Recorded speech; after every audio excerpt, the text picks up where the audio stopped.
cela, des gens estiment qu'ils aiment Dieu, ils loueront Dieu pour ce message. Mais si quelque chose encore se trouve dans leur cœur que nous allons développer, en ce moment-là, ils refuseront de louer le Seigneur. Alléluia. Amen. Mais gloire soit donnée au Seigneur parce que sa parole ne calcule pas qui est en face d'elle.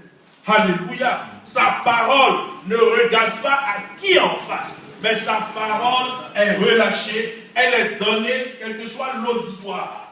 Amen. Parce que la parole de Dieu, c'est la parole de Dieu, on n'y peut rien. La Bible dit qu'elle fait quoi? Elle sonde les cœurs. Elle est comme une épée à double tranchant qui sépare moelle et jointure.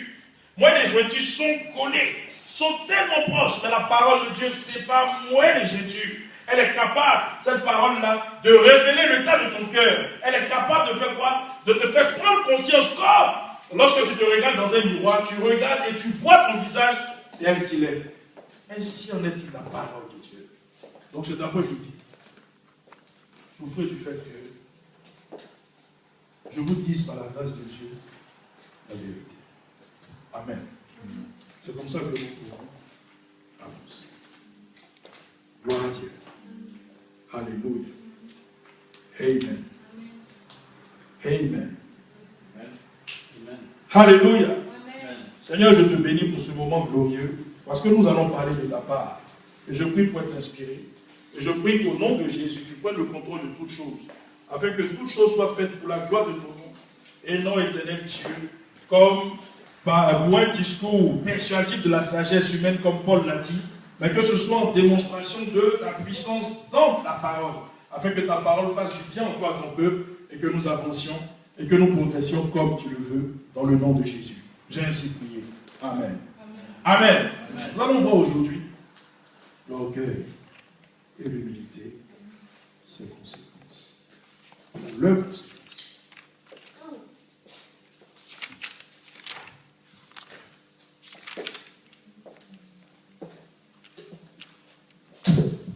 L'orgueil et l'humilité, leurs conséquences. Alléluia. Je me dis tous les jours que si nous les chrétiens, nous prenons le temps de réfléchir aux conséquences des actes que nous posons, amen. Si nous nous rendons compte des conséquences des actes que nous posons, nous allons réfléchir à 2 fois avant de poser ces actes. Amen. Qui me suit? Amen. Et l'orgueil, en particulier, parce que c'est par l'orgueil que nous allons commencer cette étude, nous pousse à poser plusieurs actes dont nous regrettons les conséquences. Il y a beaucoup d'actes que nous posons, nous ne savons même pas que, en fait, ce qui motive ces actes-là, c'est l'orgueil. Alléluia. Amen. Et je vous dis, comme je le disais au frère Joël hier, l'orgueil tue l'homme, ou même le chrétien, plus que le sida. L'orgueil, ainsi, je peux m'exprimer ainsi, l'orgueil est la mère de toutes les destructions.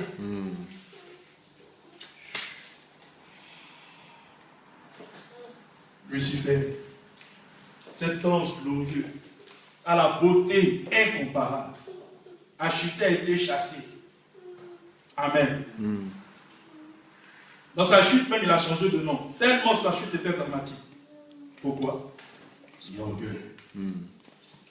Alléluia. Nos premiers parents, et j'en parlais aussi au frère Joël, Adam et Ève, ils ont chuté par quoi? L'orgueil. Lorsque le serpent est rentré dans cet animal, le serpent, donc lorsque Satan est rentré en lui, et qu'il allait voir Ève et tout cela, il lui a parlé, il lui a fait un beau discours. Mais lorsqu'il est arrivé sur un point, et remarquez bien dans la parole de Dieu, dans le livre de Genèse, il y a plein de mystères. Si vous lisez le livre de la Genèse, avec l'Esprit de Dieu, vous allez voir le mystère qui a fait que Ève est partie, elle a mangé le fruit, et qu'elle en a donné à son mari. Il arrive à un moment donné, il dit, mais Dieu sait que si vous mangez ce fruit-là, vous serez comme lui. C'est ce qui a convaincu Ève. C'est comme lui. En fait, Ève voulait être comme Dieu. C'est le signe de l'orgueil. L'orgueil se définit simplement comme étant le fait de s'élever soi-même pour atteindre une position qui n'est pas la sienne. Qui me suit?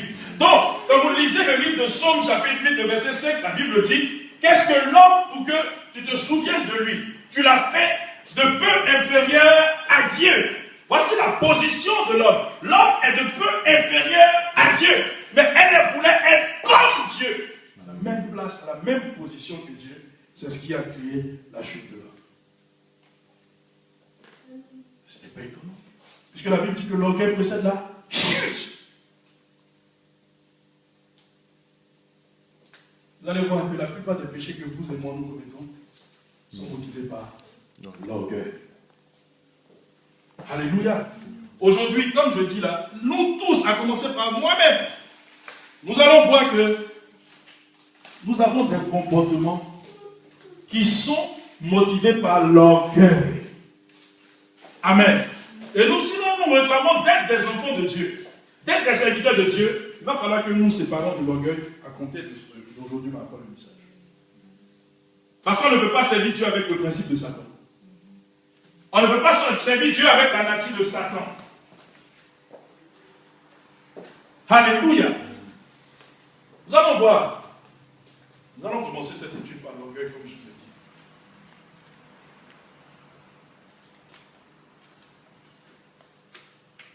La première conséquence de l'orgueil. Nous allons aller dans Deutéronome, chapitre 17, verset 12. Et suivez-moi attentivement. Vous allez voir qu'il y a beaucoup de personnes que vous connaissez. Et peut-être même, nous-mêmes qui sommes amassés ici, nous sommes en danger de mort.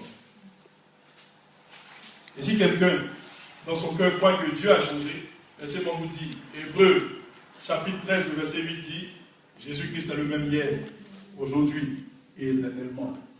Et quand vous lisez Jean chapitre 1, à partir du verset 1, on dit au commencement était la parole. La parole, si vous voulez la remplacer, remplacez la page Jésus-Christ. On dit la parole était avec Dieu, la parole était Dieu, donc elle subsiste éternellement. Dieu n'a pas changé. Sa parole non plus n'a pas changé. Deutéronome, chapitre 17.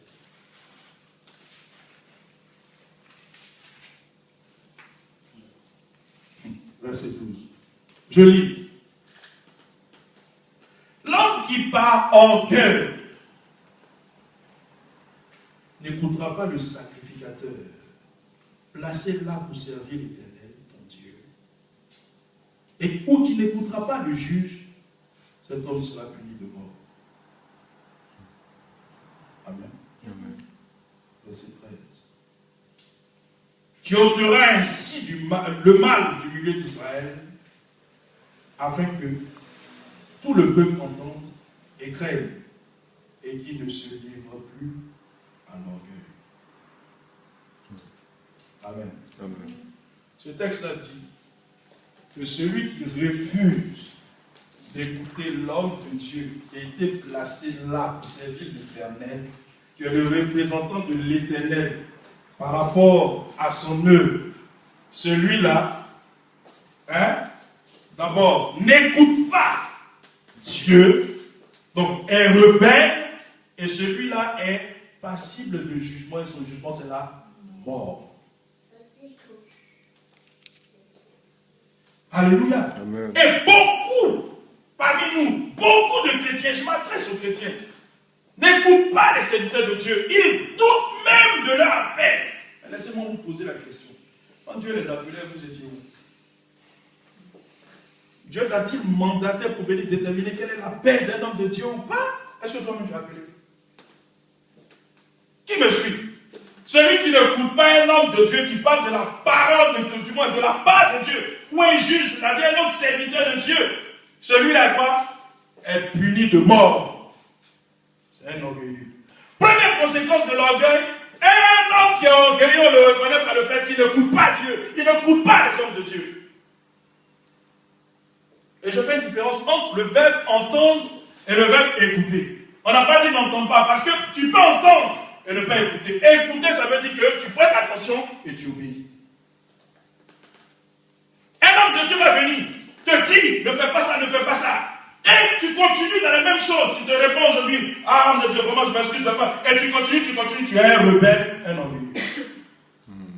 Tu es un orgueilleux. Parce que tu n'écoutes pas le sacrificateur que Dieu a placé là pour servir ton Dieu.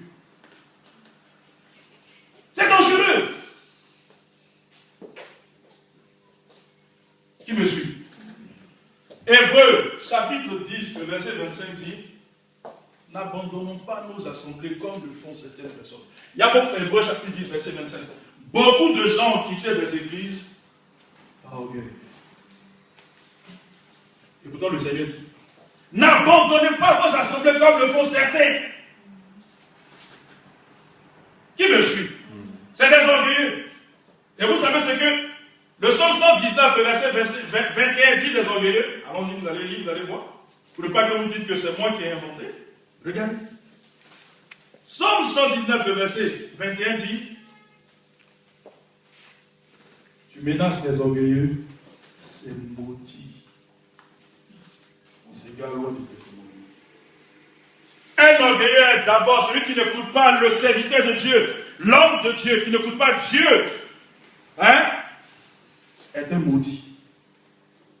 Psaume 119, verset 21. Regardez leur vie, tout cela, qui n'écoutent pas les hommes de Dieu, qui quittent arrogamment les assemblées, qui tournent en rond. Pourquoi? Psaume 119, verset 21. C'est maudit.